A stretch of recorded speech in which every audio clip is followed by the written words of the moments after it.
Hey everyone, this is a mess. This is a job that I've been looking forward to getting done, but not looking forward to actually doing because I knew I'd be opening Pandora's box.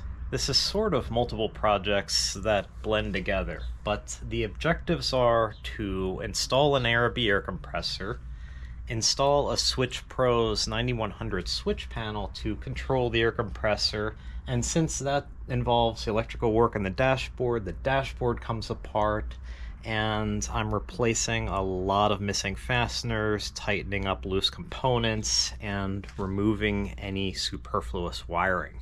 I don't know if you recall, but there are a lot of missing fasteners on the dashboard, a lot of cracked and broken plastic. The whole instrument cluster was loose and you could shake it around. The column was loose. So it's just one of those things. If I'm going to go in there and add new accessories, then I really need to do a little bit of restoration work too. And it's going to go a long way. And I think this all is going to be a lot better when I have it back together. The air compressor is going to be the very last step, but I do need to plan ahead.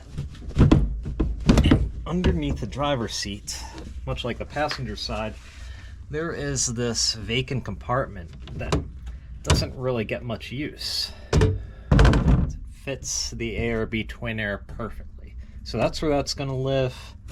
There's a drain hole in the front, and I might poke another hole here for a fixed air hose. The Switch Pros is going to live in the battery compartment on the passenger side.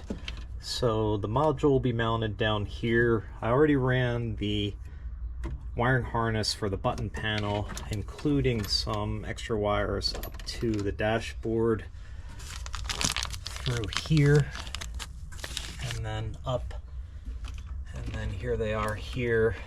Where is the panel? Here we go.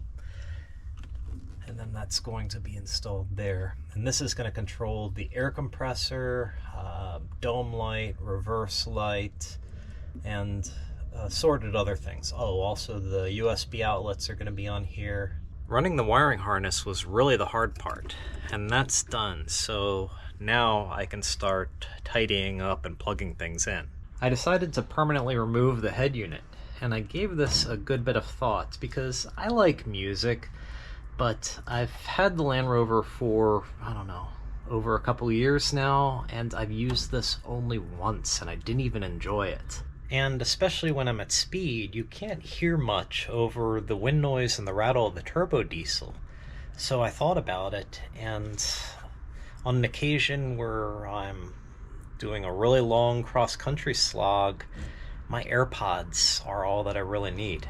So head unit gets the axe, and all that remains are these two Pioneer speakers in the headliner that are disconnected, and that will free up space in this cavity right here for more storage, a little bit more storage.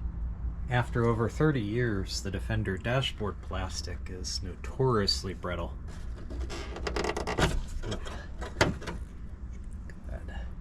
That is going to be fixed with this.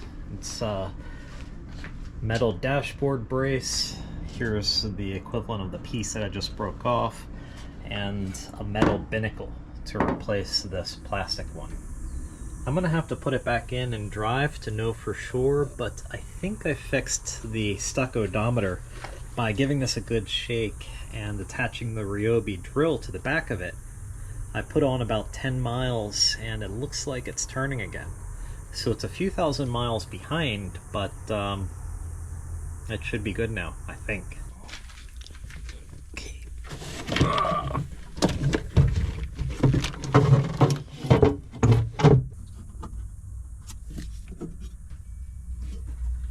This colored wiring harness looks like pure madness, but it's pretty straightforward. Every one of these wires corresponds with a button on the switch panel, except for ground, headlights, and ignition. My goal for today is to simply breathe life into the switch panel. Get it hot, get it wired, and then another time wire my accessories.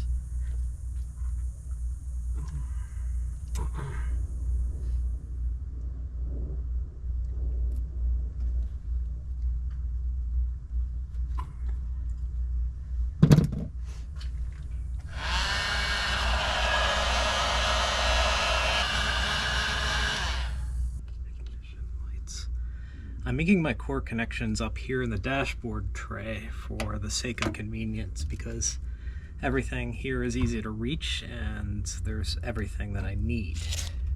Ignition, lights, except the ignition wire, I just have a little stub to work with, which is unfortunate. It's making things a little bit more difficult.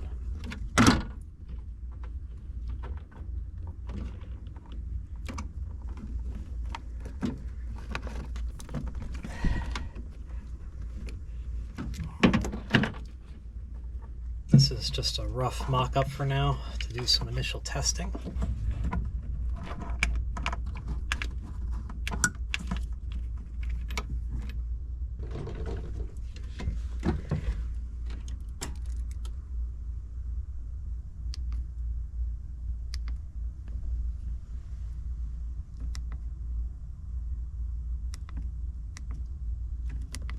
That looks promising.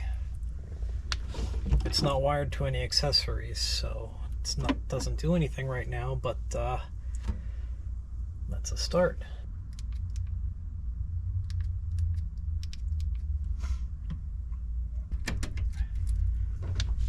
I have leads set up for the USB outlets, dome light, reverse light, and I will label these. The battery compartment needs tidied up, and I'll take care of that at the end of the project.